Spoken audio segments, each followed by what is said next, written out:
푸틴의 얘기는 좀 이따 들어보고요. 그러면은 다시 한번 마지막으로 정리를 해보겠습니다. 다수의 전문가가 비트코인 디지털 금이 아니라 위험 자산, 저만 이렇게 생각하는 게 아니었네요. 다수가 생각하고 있다고 합니다. 그래서 금은 연초 대비 30% 상승했다. 근데 이제 암호화폐는 위험 자산을 분류된다. 그래 돈을 마음대로 푸는 것에서 반대해서 나온 비트코인은 유동성이 풀릴 때만 올라가는 모순에 빠진다. 달러도 모순이지만 비트코인도 모순이다. 저자는 아직 청소년기라 그렇지 나중에 성인이 되면 달라질 거야 라고 얘기하고 있어요. 근데 그 과정에 대해서는 사실 제 생각에는 2008년 같은 그런 위기들을 겪어 나가면서 확인할 수 있다고 생각해요. 아직까지는 그걸 어떻게 판단할 수 있을까 생각이 듭니다. 그래서 유동성으로 인한 그릇이 깨질 때 그 존재감, 성인으로서의 존재감을 나타낼 수 있을까? 근데 현상은 비트코인의 수요는 늘어나고 있어요. 푸틴이죠. 쉽게 잃을 수 있는 외환 보유액을 왜 쌓아야 하나? 그 달러 동결됐다고 했죠. 그 스위프트망에서 배제되면서. 비트코인을 누가 금지할 수 있는가? 아무도 없다. 트럼프가 비트코인에 대해서 대단히 다른 반대되는 생각을 가지게 되는데 원래 그 자기 일기 때 비트코인 돈이 아니면 그 가치가 매우 변동적이면 실체가 없다라고 얘기했거든요. 비트코인은 사기다까지 얘기했습니다. 근데 지금은 온화한 미소로 비트코인 들고 있죠. 미국이 지구의 가상화폐 수도이자 세계의 비트코인 파워가 되도록 하겠다라고 얘기하고 있어요. 저자는 비트코인의 화폐 가치는 절대로 떨어지지 않을 것이라고 얘기하면서 화폐의 역사를 보면 인플레이션 가능성이 없는 화폐들은 공통적으로 두 가지 특징이 있다라고 얘기하고 있어요. 그것이 채굴과 희소성입니다. 그 채굴을 든 이유는 채굴자는 본인이 투입한 전기료 때문에 전기료 이하에서는 비트코인을 팔지 않을 심리가 생긴다. 저도 이런 채굴기를 만들어가지고 채굴을 했던 거거든요. 채굴을 하려면은 일단 임대도 해야 되고, 그 다음에 이제 이것도 사야 될 거 아니에요. 이게 상당히 비쌉니다. 그리고 전기세도 내야 되고, 그러니까 자기가 든 돈만큼은 손해보고 싶지 않기 때문에 안 팔 수 있다. 이것도 저는 뭐 그럴 수도 있다 생각하는데요.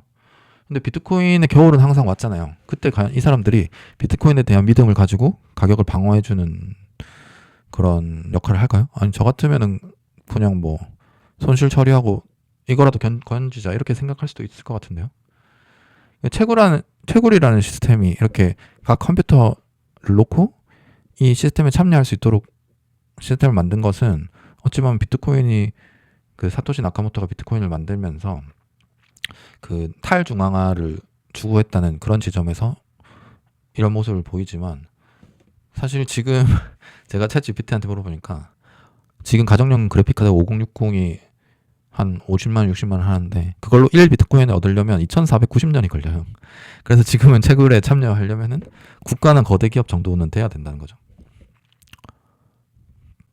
자, 비트코인 가격은 계속 오를 수밖에 없다.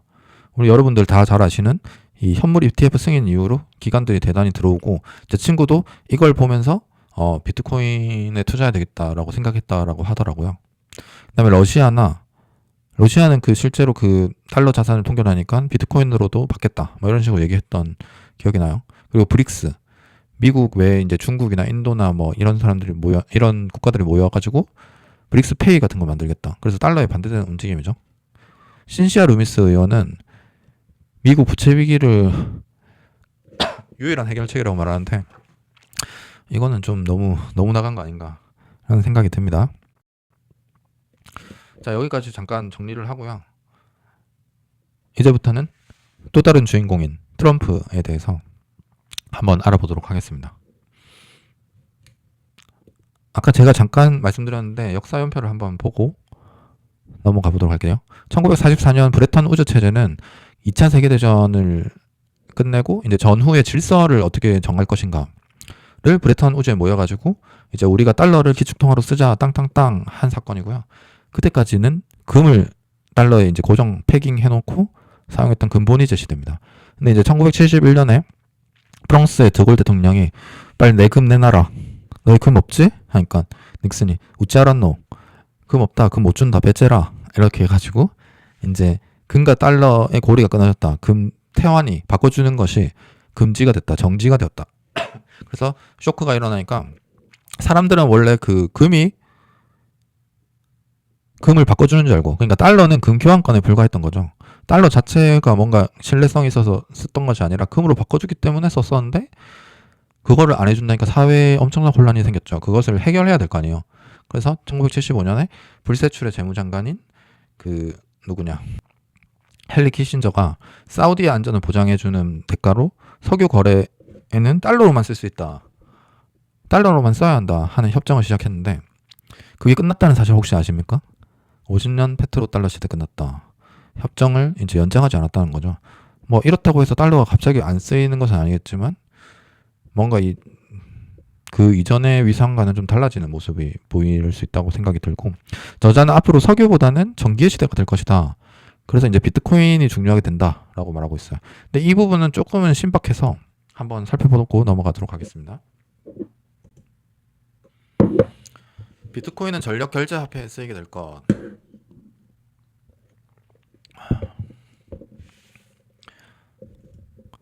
친환경 발전은 시간과 공간의 차이 문제가 불가피하다. 무슨 말이냐면 풍력 발전을 생각해 보시면 바람이 불 때만 할 수 있고 그 다음에 이제 아프리카 같은 곳에서 발전이 많이 이루어지지만 실제로 필요한 곳은 남유럽이나 이런 곳이라는 거죠. 그리고 지금 같이 더운 여름에 이런 전기가 많이 필요한데 그때 어찌 보면은 그 채굴업자들은 채굴기를 끄고 겨울 같을 때 채굴을 많이 한다. 그래서 남는 전기로 비트코인을 채굴한다는 말이고 그래서 이제 그 채굴한 비트코인으로 이제 전기를 사면 된다. 이렇게 얘기하는 거죠. 실제로 이제 텍사스 같은 경우에는 실제로 이루어지고 있고 그 트럼프도 이 부분에 대해서 지원하겠다라고 얘기했었거든요. 저자는 그 월가와 이제 빅테크나 월가 세력과 트럼프 세력 이렇게 나눠서 보더라고요. 달러가 월가의 화폐라면 비트코인 빅테크의 화폐가 될 것이다 라고 얘기하고 테슬라의 기업 사명이 무엇인지 혹시 아시나요? 테슬라 투자하시는 분들 많은 걸로 아는데 테슬라의 기업 사명은 지속 가능한 에너지로의 세계적 전환입니다. 그래서 그 안에 자동차라는 얘기가 하나도 나와 있지 않죠. 지속 가능한 에너지는 이제 전기 에너지를 얘기하고 있는 것 같고요. 그래서 테슬라는 전력 생산, 저장, 거래까지 모두 제어할 수 있는 시스템을 구축하는 중이다. 그래서 한마디로 전력 패권에 도전하고 있다라고 얘기하고 있고요. 그 AI 시대에 전기가 되게 많이 필요하잖아요. 그래서 오래된 스위프트망을 이들이 이용할 필요가 있는가. 그래서 지금 밀고 있는 스테이블 코인 같은 경우에도 스위프트망, 달러 결제망을 이용하지 않는다고 하죠. 자, 그래서 트럼프로 다시 넘어와 보시면은 트럼프는 왜 비트코인 대통령이 되었나. 여기서부터 트럼프에 대해서 한번 살펴보도록 하겠습니다. 저자는 페트로달러 체제는 곧 세계화로 보고 있고 세계화에서 소외된 미국민들의 지지를 받으며 트럼프가 대통령이 당선되게 되는 거죠. 근데 계속해서 설명드렸다시피 달러의 문제는 결국 페트로달러 체제 이거의 문제와 동일하고요. 인플레이션과 중앙통제라는 치명적인 문제를 가지고 있고 이것에 반대하면서 세계화에서 이제 벗어나서 반세계화로 가겠다라고 말하는 게 이제 트럼프고요. 이거에 반대해서 나온 게 비트코인이 되겠죠. 그 두 개가 좀 뭔가 연관이 되는 부분이 있는 것 같다는 느낌이 들고 페트로달러 계약은 자칫 날개 없는 추락을 할 수 있었던 달러의 가치를 지켜주는 수호천사 역할을 통톡히 했다. 그래서 아까 전에 말씀드렸다시피 이 날개 없는 추락을 할 뻔했던 게 닉슨 쇼크. 그러니까 원래 달러가 금 교환권이었는데 그걸 교환해주지 않겠다고 한 게 닉슨 쇼크죠. 1971년. 근데 문제는 석유를 퍼내는 것보다 달러 찍어내는 게 너무 쉬웠다는 것이다. 그래서 실질 GDP보다 돈이 풀리는 속도가 훨씬 빠르다. 25배나 증가했다. 7배밖에 안 늘었는데. 그래서 저는 아까 전에 잠깐 설명드렸다시피 인플레이션이란 말 자체가 돈이 팽창한다는 어원을 가지고 있거든요. 그냥 돈이 많이 풀리는 것. 그러니까 그것은 사실은 내가 원래 받았던 월급에 200만 원이라고 하면 시중에 돈이 많이 풀리면 그 200만 원의 가치가 줄어들잖아요. 그것으로 인해서 생기는 문제들이 엄청나게 많거든요. 그래서 아까 제일 처음에 설명드렸던 캉티용 효과 그 그림 기억나시는지 모르겠는데 시중에 머니로 돈을 풀면은 결국에는 기존에 강남에 살던 사람들만 더욱더 부자가 되는 거죠. 그래서 결국 우리가 만들어 생기는 게 빈익빈 부익부다. 근데 이게 뭐 투자랑 무슨 관련이나 이렇게 말씀하시는 분도 계셨는데요. 이게 결국에는 계속 지속되면은,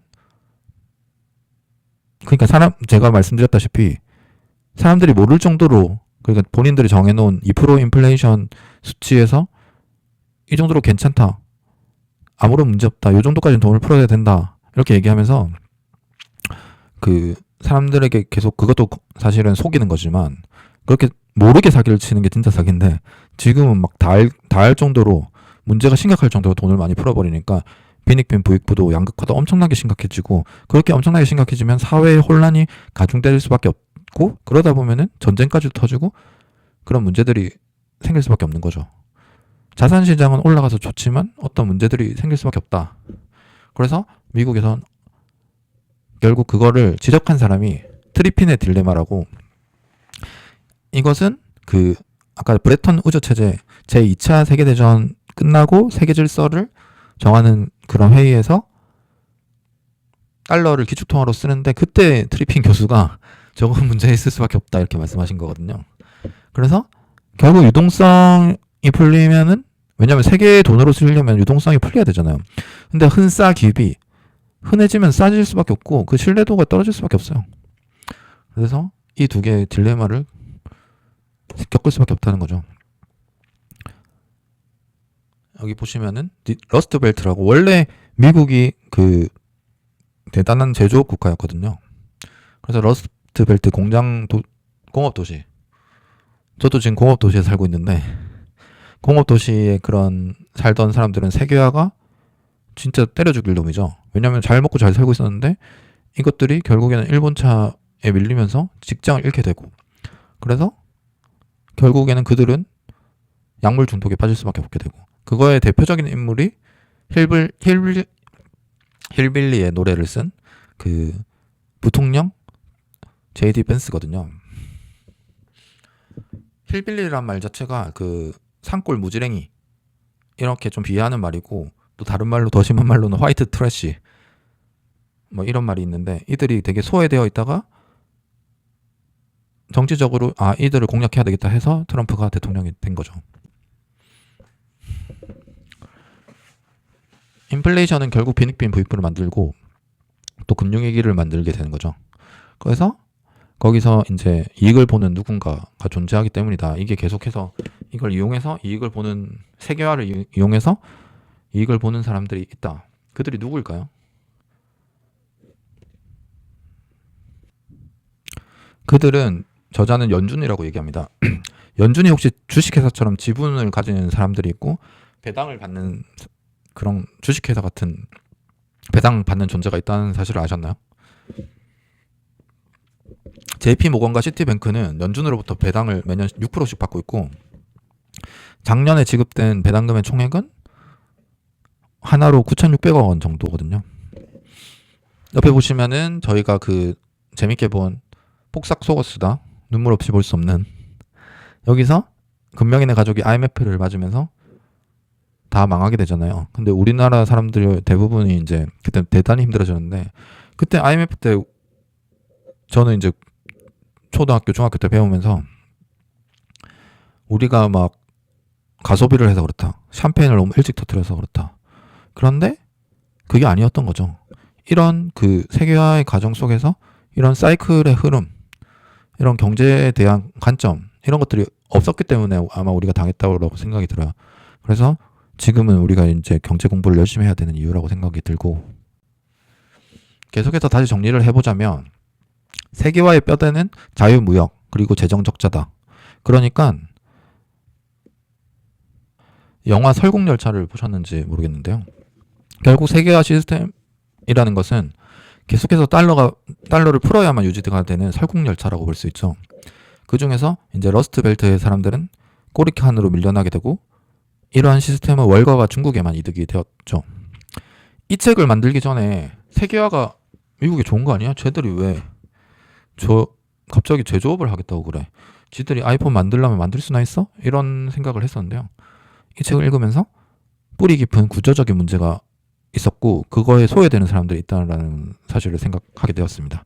미국 안에서도 월가로 대표되는 1%의 사람들은 더욱더 그 체제의 수혜를 향유하였고 러스트벨트 노동자는 세계화가 되게 반갑지 않은 존재가 될 수밖에 없는 거죠. 그래서 이런 그 상황에서 우리가 잘 아는 월가를 점령하라 이런 사건들도 이런 흐름 속에서 나온 거라고 볼 수 있고요. 이런 흐름을 한번 정리를 하고 그다음에 이제 트럼프가 관세를 지금 얘기하고 있고 지금 3개월 유예를 해놨는데 거의 끝났잖아요. 이제 또 갑자기 또 자산시장에 지금 분위기 좋은 자산시장에 어떤 상황이 펼쳐질지 좀 생각을 해봐야 되는데 트럼프가 왜 그런 관세를 가지고 나왔게 되었을까? 책에 정리된 내용을 한번 다시 정리를 해보면 그의 그런 어떤 학문적인 배경이라 해야 되나? 그런 생각의 배경은 스티브 미란 보고서에 있는데 스티브 미란은 백악관 경제자문위원장이에요. 그러니까 그 내용은 결국에는 이 제조업을 다시 하겠다라는 거고 그러려면 달러가 약세가 되어야 제조업이 잘 팔릴 거 아니에요. 달러가 비싸면 만드는 그런 자동차도 비쌀 수밖에 없으니까. 근데 이제 환율 조정만 하면 된다. 근데 관세를 받으면 좋고 그 자체로도 이제 잘 팔릴 수 있으니까요. 왜냐면은 그 일본에 관세를 때리면 일본의 자동차가 잘 안 팔리고 그 반면에 미국의 자동차가 조금 더 싸지는 그 효과가 생기니까요. 그래서 제2의 플라자 합의 1985년도에 그때 일본이 거의 재패니즈 넘버 원이라고 해가지고 거의 미국 뺨을 때릴 정도로 성장한 상황이거든요. 그래서 그때 일본을 불러서 너희 너무 잘 나가는 거 아니냐, 엔화 절상하고 달러 약세하자 해서 합의한 게 플라자 합의거든요. 그래서 이제 그런 합의를 하려고 하는 거죠. 결국은 이제 달러 약세를 해서 미국 제조업을 강화하려고 하고 이제 세계화 시대를 이제 좀 종언시키려고 하는 그런 흐름에서 생각하시면 되고, 좀 이제 극단적인 부분에서 100년 만기 장기 국채까지 강매하면 좋다. 왜냐하면 지금까지 안보는 그냥 공짜로 제공됐다고 생각하는데 우방이고 뭐시고 필요 없고 그 돈 내라 이거죠. 돈 많이 든다, 돈 내라. 이제 거의 대단원의 막을 내릴 때가 다가오는데요. 비트코인에 대한 부정론에 대한 반박에 대해서 한번 살펴보도록 하겠습니다. 비트코인 너무 느리다. 10분이나 걸린다. 이 부분에 대해서는 이미 그런 기술은 등장했다. 발행량이 한정돼서 통화로 사용되기 부족하다. 이것은 뭐 나눌 수 있어서 유통량으로 쓸 수 있다. 이 세 번째 질문이 저자는 좀 그나마 좀 질문다운 질문이다 이렇게 얘기했는데요. 비트코인이 소비를 줄여 경제 성장을 방해할 것이다. 사람들이 집을 사는 이유 집값이 오를 것이라 기대하는 것이기 때문이다. 아무도 집이나 재화를 사려고 하지 않을 것이다. 그러니까 비트코인은 인플레이션 화폐, 달러의 반대인 디플레이션 화폐라는 거죠. 그래서 근본이자 시대를 한번 돌아보면 알 수 있는데 그 말 자체를 사람들이 보유하려고 했지만 왜냐하면 그게 가치를 보장하니까 거래의 매개 역할도 충실히 했다. 보시면은 필요에 의해서 소비를 할 것이다. 근데 이제 뭐 집값 버블이나 이런 것들은 없을 거니까 그런 문제들은 해결될 수 있다는 거죠. 그렇게 되면 디플레이션 화폐가 왜 필요한지 한번 살펴보도록 할게요. 미제스는 오스트리아 학파인데요. 중앙은행이 화폐를 계속 찍어내는 것에 대해서 이것이 인플레이션을 발생시키며 경제를 왜곡한다. 그러니까 화폐를 찍어내는 것 자체가 인플레이션이란 뜻이라고 했죠. 그리고 이 인플레이션이 결국 문제를 많이 발생시킬 수밖에 없다. 결국에는 이 버블을 형성시켜서 문제가 터지고 경기 침체가 찾아오는 계속 사이클. 그러니까 닷컴 버블에서 2008년 서브프라임 이런 계속해서 더 커지는 느낌이 드는 것은 제 그 기분 탓일까요? 미제스는 인위적인 통화 팽창, 인플레이션의 수혜자는 결국 정부 자신이나 은행 재벌 부자뿐이라는 캉티움 효과론을 계승했다. 서민이 돈을 빌려서 이제 할 때가 되면 물가가 이미 많이 올려서 우리는 이미 지금 그 강남 부동산은 꿈도 꾸지 않잖아요. 그래서 전혀 볼 수가 없다는 게 핵심이다. 근데 이제 이런 버블, 지금이 과연 버블일까? 2008년과는 다르지. 당연히 다르겠죠. 형태는 당연히 다릅니다. 그런데 이런 그 유동성이 풀려서 그것이 문제가 일으킬 수밖에 없다라는 것은 저는 좀 계속해서 반복될 수밖에 없다라고 생각하고요. 자, 마지막입니다. 비트코인은 디지털 금인가? 이것을 해결하기 위해서 멀리 달려왔습니다. 비트코인은 결제 수단으로 사용되지 않으며 변동성이 매우 크다. 비트코인은 달러가 아니라 금의 경쟁자라고 생각한다.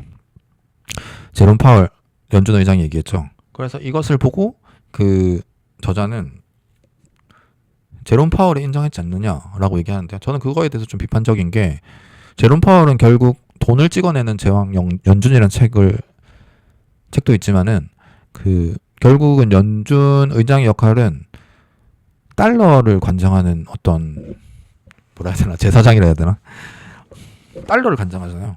그리고 실제로 금에 대해서도 그 사람들로 하여금 금을 잊게 만드는 역할이고 금의 가격을 조정하기도 했었어요. 그러니까 비트코인이 어디 여기에 달러에 지금 그 비비려고 하고 있어. 너희는 금이랑 놀아. 이런 뉘앙스가 아닐까요? 저는 그렇게 생각이 드는데. 그래서 금에 대해서는 저자가 되게 완벽한 화폐의 조건을 충족한다. 그런데 비트코인은 금 못지 않다. 저도 비트코인이 금에 비해서 더 나은 점이 있다라고 생각해요. 제가 일단은 금보다 비트코인이 더 낫다고 생각하는 지점은 뭐냐면 일단은 뭐 전송 가능성 예를 들어서 뭐 제가 1억 원치를 그 아프리카의 사람한테 보내려고 하면 10분이 느리다고 하는데 금을 보내려면 얼마나 오래 걸리고 또 비용도 얼마나 많이 들겠어요. 그리고 그 한 가지 더가 있는데 두 번째는 그 달러 결제망을 쓰지 않는다는 점이죠. 그래서 그 두 가지 장점이 있다고 생각합니다. 결론. 드디어 결론입니다. 자, 다시 한번 내용들을 정리해보죠. 자산이 올라가는 것은 유동성이 많이 풀렸기 때문이다. 결국 돈이 많이 풀렸기 때문이라는 거죠. 근데 이것을 사람들은 눈에 보이는 것이 강남부동산 가격이나 그 다음에 이제 엔비디아 가격이 있기 때문에 그것이 좋아서 올라갔다고 생각하지만 사실 이렇게 돈이 많이 풀리지 않았다면 강남부동산 가격이 50억이거나 엔비디아 가격이 지금의 그런 시가총액을 나타내지는 못했을 거라고 생각하는 거죠. 그래서 이 개념을 화폐 착각이라고 부릅니다. 근데 돈이 풀리는 것 자체가 어찌 보면 버블이 미래의 방향성을 보여주기도 한다라는 거죠. 닷컴 버블을 생각해 보시면은 그 닷컴 버블이 결국엔 꺼져서 대단한 많은 피해자를 만들어내고 그 피해자들은 역사의 뒤안길로 사라져 버려가지고 말이 없지만 닷컴 버블에서 얘기했던 그 닷컴 세상이 이미 열린 거죠. 그래서 AI나 그 암호화폐가 되게 버블처럼 보이지만 그 미래의 세계를 나타내는 거죠. 그런데 투자는 어떻게 해야 될까는 또 다른 얘기라서 투자에 대해서는 좀 다음에 또 얘기할 거 있으면은 또 얘기를 해볼게요. 비트코인과 달러는 결국 모순적 관계입니다. 그래서 그 저자가 비트코인에 대해서 달러에 의존할 수밖에 없는 달러 의존적 반달러다 이렇게 얘기했고요. 금과 비트코인은 둘 다 쓸모가 있을 것이다. 그래서 저는 금에 대해서 투자를 하고 있고 비트코인에 대해서는 위험 자산으로 판단하고 있다라고 얘기하고 있죠. 금에 대해서 더 투자를 하는 이유는 사실 뭐 전쟁이나 이렇게 터졌을 때 그 좀 올라가고 비트코인은 떨어져요. 그러면 실제로 진짜 뭔가 위기가 터졌을 때 올라가는 자산이 무엇일까 생각했을 때 저는 금일 거라고 생각하는 거죠. 근데 비트코인은 빅테크가 선호한 자산이라는 점은 이 책에서 좀 신박하게 그 본점이고요. 금은 디지털 형태가 아니고 굳이 빅테크나 새로운 패권이 금을 선택할까? 지금 유동성이 사상 최고치지만 유동성의 그릇이 깨질 가능성도 매우 크다. 지금 제가 그게 일어난다는 게 아니에요. 지금 오늘 며칠이야? 지금 제가 7월 4일 날 녹음하고 있는데요. 일본의 그 만화가가 7월 5일 날 일본 지진이 날 것이다 이렇게 얘기했는데요.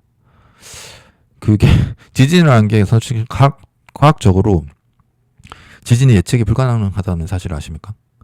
그만큼 복잡한 세상이고 지금 언제 어떤 일이 터질 것인다, 어떤 형태로 터질 것이다 알 수는 없지만 지금의 분위기나 사람들의 행태나 그 다음에 이제 뭐 위기에 대해서 얘기하는 사람들이 없다는 점, 그리고 2008년 이후로 아무 일도 일어나지 않았고 2022년의 문제를 해결하는 과정에서 다 살려주고 파산이 없는 이런 상황, 저는 되게 두렵게 느껴지거든요. 그래서 그 가능성에 대해서 저는 더 크게 투자에 이제 적용하고 있는 거죠. 그래서 저는 신중하자고 얘기했고 중간에 말씀드릴 때 이제 유동성을 풀리면은 자산이 올라가기 때문에 그거에 대해서도 당연히 투자를 해야 되죠. 그러니까 30%는 그거에 투자하고 금에도 30% 투자하고 30%는 현금전. 대단히 좀 보수적으로 투자하는 게 맞다. 저는 이렇게 생각합니다. 비트코인이 기축통화가 될 가능성이 있는 DNA는 가지고 있다. 그리고 스위프트망은 그 쓸모를 만들 것이다. 스위프트망을 쓰지 않는다는 점요. 그러나 비트코인이 어떤 기축통화가 되려고 하면 2008년 위기 같은 것을 계속해서 겪어나가면서 사람들의 믿음이 강해져야 된다고 생각해요. 지금은 아직 그 저자의 표현 같이 어찌 보면 지금 청소년기밖에 안 된 거죠. 자, 생각해 볼 문제입니다. 이거는 제가 이제 모임에서 발표를 하면서 모임 이름 인사이트라고 했잖아요. 인사이트를 많이 주셔가지고 여기 한번 다시 넣어봤습니다. 그렇다면 인플레이션 화폐에 문제가 있다는 것은 알겠다. 그럼 디플레이션 화폐는 문제가 없는가? 실제로 그 사용하다 보면은 문제가 생길 수밖에 없을 거고 이 부분에 대해서는 좀 더 찾아보는 생각해 볼 만한 문제라고 생각해요. 그리고 인플레이션이나 그로 인한 양극화가 문제가 된다. 그러니까 인플레이션 화폐에 문제가 있다는 건 알겠다. 근데 그것이 실리콘밸리의 착오에서 나도 부자가 될 거라면, 왜냐면 스티브 잡스나 일론 머스크도 이렇게 돈이 많이 풀린 상태에서 엄청난 부자가 되어버리잖아요. 그 양극화가 커지는 것도 있지만은 그런 한 사람이 엄청난 부자가 될 수 있다라는 꿈을 꿀 수 있는 이런 환경에서 더더욱 더 발전할 수 있었던 건 아닐까, 이런 얘기를 하시는데 대단한 생각이다. 대단하신데? 이렇게 생각했습니다. 그리고 채굴 시스템으로 유지되는 비트코인이 채굴이 끝났을 때 그 채굴이라는 것 자체가 그 블록체인에 연결하는 그걸 도와주는 것이라고 얘기했잖아요. 그러니까 채굴자 입장에서는 채굴을 하는 거니까. 근데 이제 그런 과정에서, 그걸 도와주는 과정에서 채굴자에게도 뭔가를 줘야 되니까 비트코인은 암호화폐를 지급한다고 했는데 채굴이 다 끝나버리면은 그 시스템이 돌아갈 수 있나? 와, 이것도 저희 모임 수준이 대단하죠. 그리고 비트코인은 에너지를 아낄 수 있다는 것은 허무맹랑하며 비트코인이 전기를 많이 쓰는 것에 대한 변명일 뿐이다. 이거는 그 일론 머스크도 처음에 그 테슬라를 비트코인을 받다가 비트코인 전기를 너무 많이 쓴다고 하면서 이제 그렇게 하지 않게 되었는데 그런 부분이 충분히 있을 수 있다고 생각이 들어요. 그래서 오늘 첫 영상인데 녹음이 잘 돼야 되는데 걱정이 됩니다. 한번 영상 올려보도록 하겠습니다. 감사합니다.